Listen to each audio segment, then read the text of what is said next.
ఒక పార్ట్. ఈ పోల్స్ అనేవి లోపలి వైపుగా అమర్చబడి ఉంటాయి. వీటినే సాలియంట్ పోల్స్ అంటారు.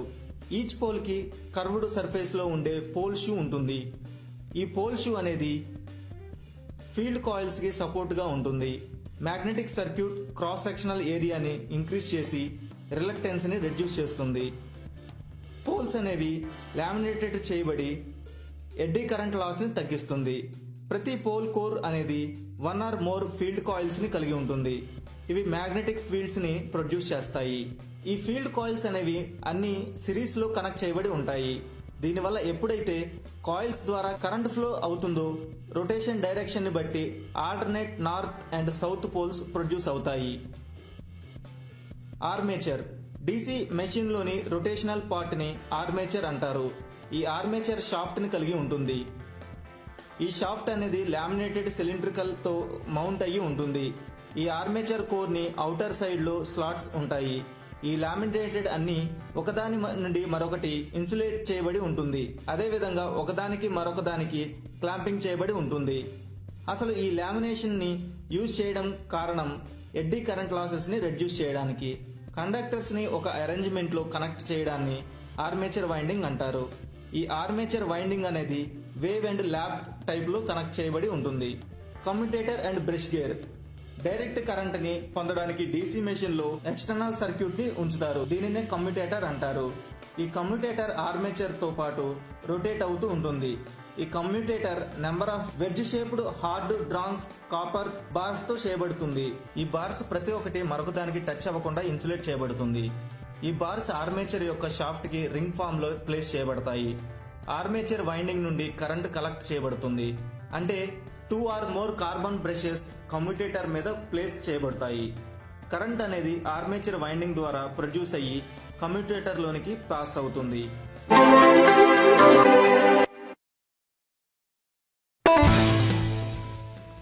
హాయ్ ఫ్రెండ్స్, లాస్ట్ వీడియోలో డీసీ మెషిన్ ఎందుకు, డీసీ మెషిన్ కన్స్ట్రక్షన్ గురించి తెలుసుకున్నాం.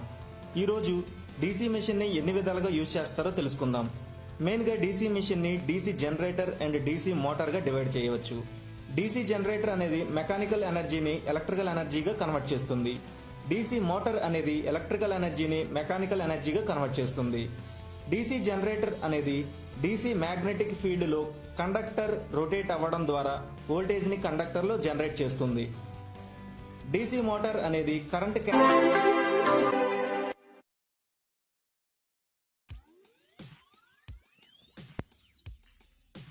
హాయ్ ఫ్రెండ్స్, ఈ రోజు డీసీ మెషిన్ లో టైప్స్ ఏమిటో చూద్దాం. డీసీ మెషిన్ లో టైప్స్ అనేవి డీసీ మెషిన్ యొక్క ఎగ్జైటేషన్ మీద డిపెండ్ అయ్యి ఉంటాయి. ఎగ్జైటేషన్ అంటే పర్టికులర్ ఇష్యూ కోసం ఎనర్జీని అప్లై చేయడం. ఇది మన డీసీ మెషిన్ వద్దకు వచ్చేసరికి ఫీల్డ్ కాయిల్స్ ద్వారా కరెంట్ ఫ్లో అయ్యి మ్యాగ్నెటిక్ ఫీల్డ్ ని జనరేట్ చేయడాన్ని ఎగ్జైటేషన్ అంటారు. సో ఇక్కడ డీసీ మెషిన్ లో మ్యాగ్నెటిక్ ఫీల్డ్ ఏ విధంగా జనరేట్ అవ్వాలి అన్న దాని మీద డీసీ మెషిన్ లో రకాలు ఉంటాయి. జనరల్ గా 2 రకాలైన ఎగ్జైటేషన్ మెథడ్స్ ఉన్నాయి. అవి self excitation and separate excitation. Separate excitation లో ఫీల్డ్ కాయిల్స్ అనేవి సెపరేట్ డీసీ సోర్స్ ద్వారా ఎనర్జీని పొందుతాయి. సెల్ఫ్ ఎగ్జైటేషన్ లో ఫీల్డ్ వైండింగ్ లో కరెంటు ఫ్లో అవ్వడానికి ఆ మెషిన్ తనంతట తానే సప్లై చేస్తుంది. సెపరేట్ ఎగ్జైటేషన్ లో ఒక మెథడే ఉన్నప్పటికీ సెల్ఫ్ ఎగ్జైటేషన్ లో shunt excitation, series excitation and compound excitation అని 3 రకాలు ఉన్నాయి. సో ఆర్మేచర్ యొక్క ఫీల్డ్ వైండింగ్ కనెక్షన్ ఆధారంగా మనకు 4 టైప్స్ ఆఫ్ డీసీ మెషిన్స్ ఉన్నాయి. అవి separately excited DC machine, shunt wound or shunt machine, series wound or series machine, compound wound or compound machine. DC machine అనేది 2 working process. అవి generator and motor. So 4 types of DC machine అనేవి వీటికి కూడా వర్తిస్తాయి. So DC machine లోని రకరకాల machines అనేవి separately excited DC generator, separately excited DC motor, shunt wound DC generator, shunt wound DC motor, series wound DC generator, series wound DC motor, compound wound DC generator, compound wound DC motor. ఇవి ఏ విధంగా work అవుతాయి?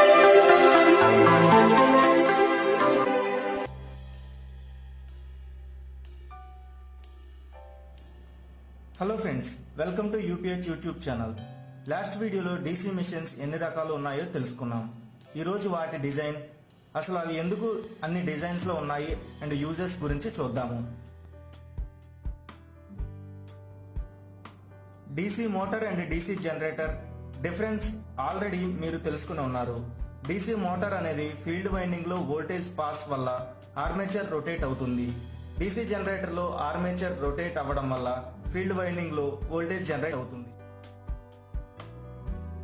ఇక్కడ వరకు బాగానే ఉంది. అసలు field winding కి armature కి కనెక్షన్స్ ఏమైనా ఉంటుందా? ఉంటే ఎలా ఉంటుంది? వీటిని డిపెండ్ అయ్యి డీసీ మెషిన్స్ మనకు 8 టైప్స్ గా డివైడ్ అయ్యాయి.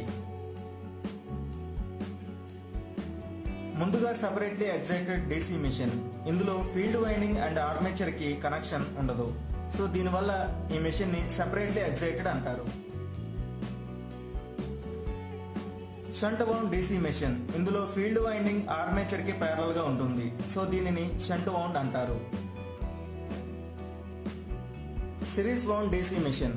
ఇక్కడ ఫీల్డ్ వైండింగ్ ఆర్మేచర్ కి సిరీస్ లో కనెక్ట్ చేయబడి ఉంటుంది. అందుకే దీనిని సిరీస్ వౌండ్ డీసీ మెషిన్ అంటారు.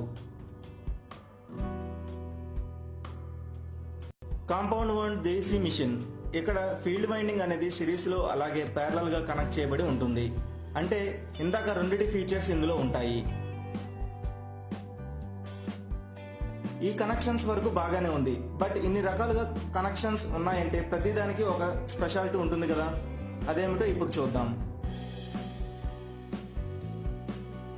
ముందుగా సెపరేట్లీ ఎగ్జైటెడ్ డీసీ మెషిన్. ఇక్కడ ఆర్మేచర్ అండ్ ఫీల్డ్ వైండింగ్ అనేవి సెపరేట్ డీసీ సోర్సెస్ వల్ల ఎనర్జీని పొందుతాయి. దీనివల్ల మెషిన్ యొక్క స్పీడ్ ని కంట్రోల్ చేయవచ్చు.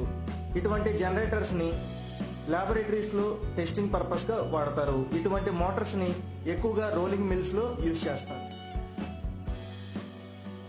Shunt wound DC machine. ఇక్కడ ఆర్మేచర్ అండ్ ఫీల్డ్ వైండింగ్లు ప్యారలల్ గా ఉండటం వల్ల మోటార్స్ లో సేమ్ డీసీ సోర్స్ నుండి సప్లై పొందుతుంది. అలాగే same DC output voltage generator లో పొందవచ్చు. ఇక్కడ ఫీల్డ్ వైండింగ్ లో లార్జ్ నెంబర్ ఆఫ్ టర్న్స్ ఉండటం వల్ల స్మాల్ ఫీల్డ్ కరెంట్ ఉంటుంది. ఇక్కడ కాన్స్టెంట్ వోల్టేజ్ ఉంటుంది. ఈ షంట్ వౌండ్ డీసీ జనరేటర్స్ ని జనరల్ లైటింగ్, బ్యాటరీ ఛార్జింగ్ చేయడంలో స్మాల్ పవర్ ని సప్లై చేయడానికి యూజ్ చేస్తారు. అలాగే షంట్ వౌండ్ డీసీ మోటార్స్ ని గ్రైండర్స్ లో, ఇండస్ట్రియల్ ఫ్యాన్స్, కంప్రెషర్స్ లో యూజ్ చేస్తారు. Series wound DC machine. ఇక్కడ armature and field winding series లో ఉండటం వల్ల ఆర్మేచర్ కరెంట్ ని ఫీల్డ్ వైండింగ్ ద్వారా పాస్ అవ్వడం వల్ల ఆర్మేచర్ కరెంట్ ఎక్కువగా ఉంటుంది. అలాగే ఫీల్డ్ కాయిల్ టర్న్స్ చాలా తక్కువగా ఉంటాయి. ఇక్కడ కాన్స్టెంట్ కరెంట్ ఉంటుంది. ఈ సిరీస్ వౌండ్ డీసీ జనరేటర్ ని డీసీ లోకోమోటివ్స్ లో యూజ్ చేస్తారు. సిరీస్ వౌండ్ డీసీ మోటార్స్ ని క్రేన్స్ లో, ఎలివేటర్స్ లో, vacuum cleaners and hair dryers లో యూజ్ చేస్తారు. Compound wound DC machine. ఇక్కడ ప్రతి ఫీల్డ్ పోల్ కి shunt winding and series winding connect అయ్యి ఉంటాయి. వీటి అవసరాన్ని బట్టి పర్టికులర్ వైండింగ్ షార్ట్ చేస్తారు. అంటే కాన్స్టెంట్ వోల్టేజ్ కావాలనుకుంటే షంట్ ఫీల్డ్ వైండింగ్ ని షార్ట్ చేస్తారు. కాన్స్టెంట్ కరెంట్ కావాలనుకుంటే సిరీస్ ఫీల్డ్ వైండింగ్ ని షార్ట్ చేస్తారు. ఇటువంటి జనరేటర్స్ ని hotels, offices, flat. Hi friends, ఈరోజు ఆర్మేచర్ రియాక్షన్ అంటే చూద్దాం. ఆర్మేచర్ రియాక్షన్ అంటే ఆర్మేచర్ ద్వారా కరెంట్ పాస్ అయినప్పుడు ఆర్మేచర్ వద్ద మ్యాగ్నెటిక్ ఫీల్డ్ ఏర్పడుతుంది. ఇలా మ్యాగ్నెటిక్ ఫీల్డ్ ఏర్పడడం వల్ల ఆ పర్టికులర్ మెషిన్ లో వచ్చే చేంజెస్ ని ఆర్మేచర్ రియాక్షన్ అంటారు. ఆర్మేచర్ రియాక్షన్ వల్ల జరిగే ఎఫెక్ట్స్ చూద్దాం. మ్యాగ్నెటిక్ ఫ్లక్స్ డెన్సిటీ అనేది హాఫ్ ఆఫ్ ద పోల్స్ లో ఇంక్రీజ్ అవుతుంది, హాఫ్ ఆఫ్ ద పోల్స్ లో డిక్రీజ్ అవుతుంది. బట్ టోటల్ గా ఈచ్ పోల్ కి ప్రొడ్యూస్ అయ్యే ఫ్లక్స్ కొంచెం తగ్గుతుంది. దీనివల్ల టెర్మినల్ వోల్టేజ్ తగ్గుతుంది. ఈ విధంగా ఆర్మేచర్ రియాక్షన్ వల్ల ఫ్లక్స్ రెడ్యూస్ అవ్వడాన్ని డిమాగ్నెటైజింగ్ ఎఫెక్ట్ అంటారు.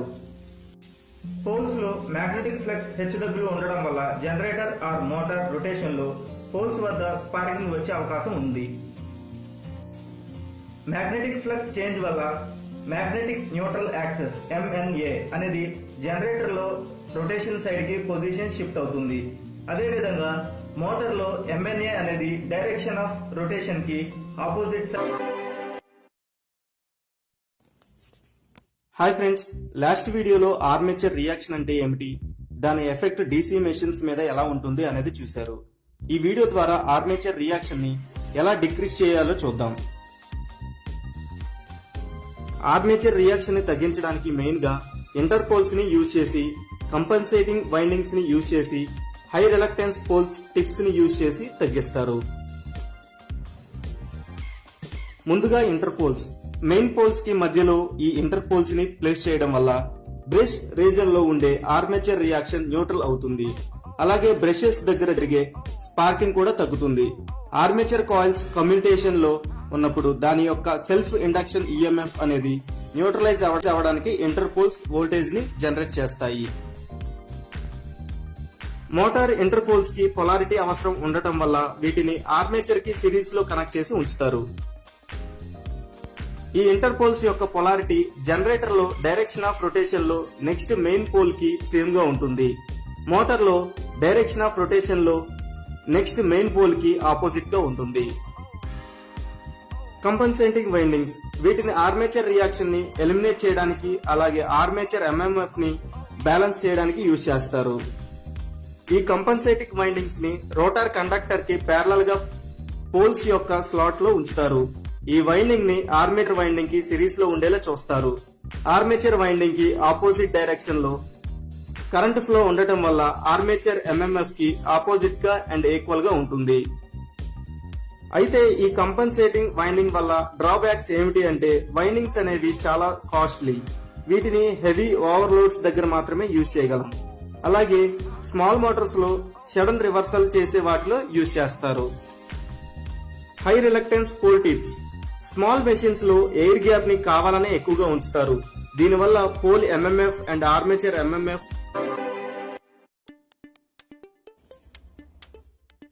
లార్జ్ డీసీ లోడ్ ని సప్లై చేయడానికి ఒకటి కంటే ఎక్కువ జనరేటర్స్ ని ప్యారలల్ గా కనెక్ట్ చేస్తారు. అయితే ఈ జనరేటర్స్ ని ప్యారలల్ గా కనెక్ట్ చేయడానికి కొన్ని కండిషన్స్ ని సాటిస్ఫై చేయాలి. అవి same voltage rating, same voltage regulation percentage, prime movers లో సేమ్ స్పీడ్స్ రెగ్యులేషన్ పర్సంటేజ్ ఉండాలి. డీసీ జనరేటర్ ని ప్యారలల్ గా ఆపరేట్ చేయడం వల్ల కంటిన్యూగా సప్లై ప్రొవైడ్ చేయగలం. Large efficiency, maintenance and repair కి కన్వీనియంట్ గా ఉంటుంది. లోడ్ ని ఇంక్రీజ్ చేసుకోవచ్చు. సప్లై మరింత స్టెబిలిటీగా ఉంటుంది. డీసీ జనరేటర్ లో shunt generator, series generator and compound generator గా ఉన్నాయి కాబట్టి వాటిలో కూడా ప్యారలల్ ఆపరేషన్ ఎలా ఉంటుందో ఇప్పుడు చూద్దాం. Shunt generator in parallel operation కి షంట్ జనరేటర్ మోర్ సూటబుల్. ఎందుకంటే షంట్ జనరేటర్ లో డ్రాపింగ్ క్యారెక్టరిస్టిక్స్ ఎక్కువ. దీనివల్ల షంట్ జనరేటర్ కి లోడ్ ప్రాపర్ గా డివైడ్ అయ్యి అన్ని షంట్ జనరేటర్స్ లో సేమ్ వోల్టేజ్ డ్రాప్ ని అందిస్తుంది. Series generator in parallel. ఇక్కడ జనరేటర్ 1 అండ్ జనరేటర్ 2 వోల్టేజ్ ప్రైమరీగా ఈక్వల్ గా ఉంటుంది. అలాగే సేమ్ కరెంట్, సేమ్ రెసిస్టెన్స్ ఉంటాయి. For suppose generator 1 load increase అయినప్పుడు జనరేటర్ వోల్టేజ్ ఇంక్రీజ్ అవుతుంది. So automatically machine 1 current increase అయ్యి మెషిన్ 2 కరెంట్ తక్కువగా ఉంటుంది. కొంతసేపటికి మెషిన్ 1 సప్లైని అందించడమే కాకుండా మెషిన్ 2 కి కూడా పవర్ ని సప్లై చేస్తుంది.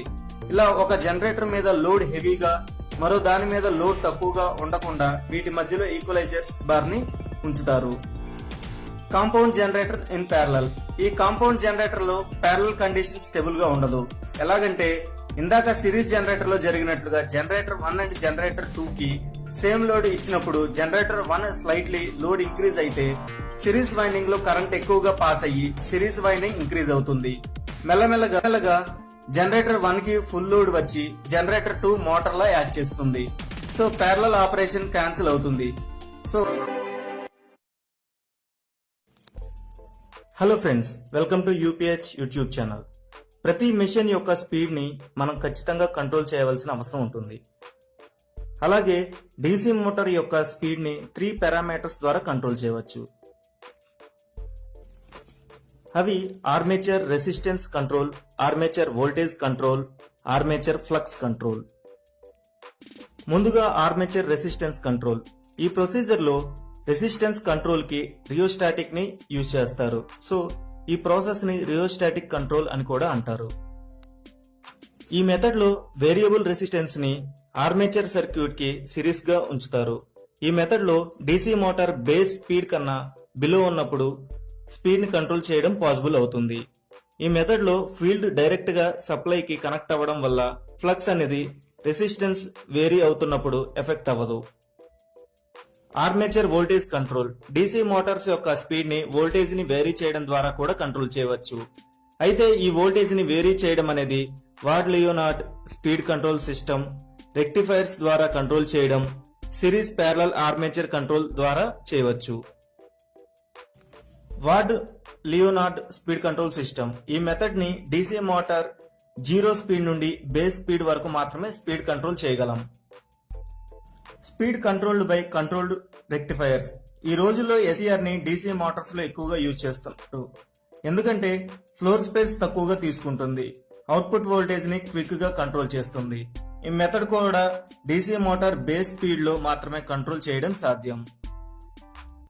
Series parallel armature control. ఈ మెథడ్ ని డీసీ సిరీస్ ట్రాక్షన్ మోటార్స్ లో యూజ్ చేస్తారు. ఈ మెథడ్ లో 2 same type DC Motors mechanical గా కామన్ లోడ్ కి కపుల్ అయ్యి ఉంటాయి. ఇక్కడ లో స్పీడ్ కావాలంటే ఆర్మేచర్ ని సిరీస్ లో, స్పీడ్ హైగా ఉండాలంటే ప్యారలల్ గా కనెక్ట్ చేస్తారు. ఇక ఫీల్డ్ ఫ్లక్స్ కంట్రోల్ మెథడ్ ని చూస్తే దీనిని అబోవ్ బేస్ స్పీడ్ మధ్య యూజ్ చేస్తారు. ఎందుకంటే అబోవ్ బేస్ స్పీడ్ వద్ద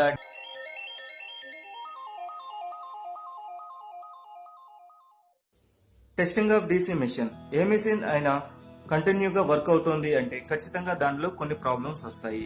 అవి losses, efficiency and temperature rise అవ్వడం. నార్మల్ గా స్మాల్ మెషిన్స్ లో అయితే ఈ ప్రాబ్లమ్స్ ని ఐడెంటిఫై చేయడానికి డైరెక్ట్ లోడింగ్ టెస్ట్ చేస్తారు. బట్ ఇండస్ట్రీస్ లో యూజ్ చేసే లార్జ్ మెషిన్స్ ని ఇండైరెక్ట్ మెథడ్ ద్వారా కనుక్కుంటారు. ఈ ఇండైరెక్ట్ టెస్ట్ మెథడ్స్ ఏమిటి అంటే Swinburne's test, Hopkinson's test, field test. Swinburne's test. ఈ మెథడ్ లో లాసెస్ ని సెపరేట్ గా కనుక్కుంటారు. అలాగే ఎఫిషియన్సీని పర్టికులర్ లోడ్ వద్ద కనుక్కుంటారు. ఈ టెస్ట్ ని నో లోడ్ టెస్ట్ అని కూడా అనవచ్చు. అయితే ఈ టెస్ట్ ని డీసీ సిరీస్ మోటార్స్ లో చేయరు. ఈ స్విన్బర్న్ టెస్ట్ వల్ల అడ్వాంటేజెస్ ఏంటి అంటే లార్జ్ మెషిన్ లో కూడా ఈ టెస్ట్ చేయడానికి లో పవర్ సరిపోతుంది. ఎటువంటి లోడ్ వద్ద అయినా మెషిన్ యొక్క ఎఫిషియన్సీని క్యాలిక్యులేట్ చేయవచ్చు. ఈ టెస్ట్ యొక్క డిసడ్వాంటేజెస్ ఏమిటి అంటే ఈ టెస్ట్ వల్ల స్ట్రే లోడ్ లాసెస్ ని కనుక్కోలేము. మెషిన్ యొక్క స్టడీ టెంపరేచర్ రైజ్ ని కనుక్కోలేము. మెషిన్ లోడ్ లో ఉన్నప్పుడు మెషిన్ వర్కింగ్ అంతా ప్రాపర్ గా జరుగుతుందా లేదా అన్నది మనం కనుక్కోలేము. హాప్కిన్సన్స్ టెస్ట్. ఈ టెస్ట్ ని రీజనరేటివ్ టెస్ట్ అని, బ్యాక్ టు బ్యాక్ టెస్ట్ అని, హీట్ రన్ టెస్ట్ అని అంటారు. 2 షంట్ మెషిన్స్ ని మెకానికల్ గా కనెక్ట్ చేస్తున్నప్పుడు ఈ టెస్ట్ ని చేస్తారు. ఈ టెస్ట్ అడ్వాంటేజెస్ ఏమిటి అంటే ఈ టెస్ట్ వల్ల సప్లై వద్ద నుండి తీసుకునే power very low. Rated load conditions లో టెంపరేచర్ రైజ్ ని చెక్ చేయవచ్చు. డిసడ్వాంటేజెస్ ఏమిటి అంటే ఈ టెస్ట్ చేయాలంటే 2 ఐడెంటికల్ మెషిన్స్ అవసరం ఉంటుంది. Field test. ఈ టెస్ట్ ని series motor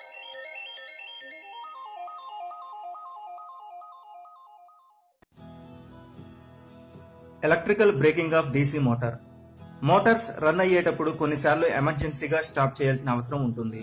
for example electric trains. వీటిని కొన్ని సందర్భాల్లో ఎమర్జెన్సీగా ఆపివేయాల్సిన అవసరం ఉంటుంది. ఇలా ఆపేటప్పుడు ఆ ట్రైన్లోని ప్యాసింజర్స్ కూడా ఏ ప్రాబ్లమ్స్ రాకూడదు. ఈ విధంగా డీసీ మోటార్స్ ని స్టాప్ చేయడానికి 3 టైప్స్ ఆఫ్ ఎలక్ట్రిక్ బ్రేకింగ్స్ ఉన్నాయి. అవి regenerative braking, dynamic braking or rheostatic braking, plugging or reverse current braking. Regenerative braking. ఈ బ్రేకింగ్ మెథడ్ లో kinetic energy power supply system కి రిటర్న్ అవుతుంది. ఈ procedure motor speed no load speed కన్నా ఎక్కువగా ఉన్నప్పుడు యూజ్ చేస్తారు. Dynamic braking. ఈ బ్రేకింగ్ లో సప్లై ని ఆర్మేచర్ నుండి డిస్కనెక్ట్ చేస్తారు. ఈ ప్లేస్ లో రెసిస్టర్ ని ఇమీడియట్ గా కనెక్ట్ చేస్తారు. ఆల్రెడీ స్టోర్ అయ్యి ఉన్న కైనెటిక్ ఎనర్జీ డిసిపేటింగ్ అయ్యే వరకు మోటార్ జనరేటర్ లాగా యాక్ట్ చేస్తుంది.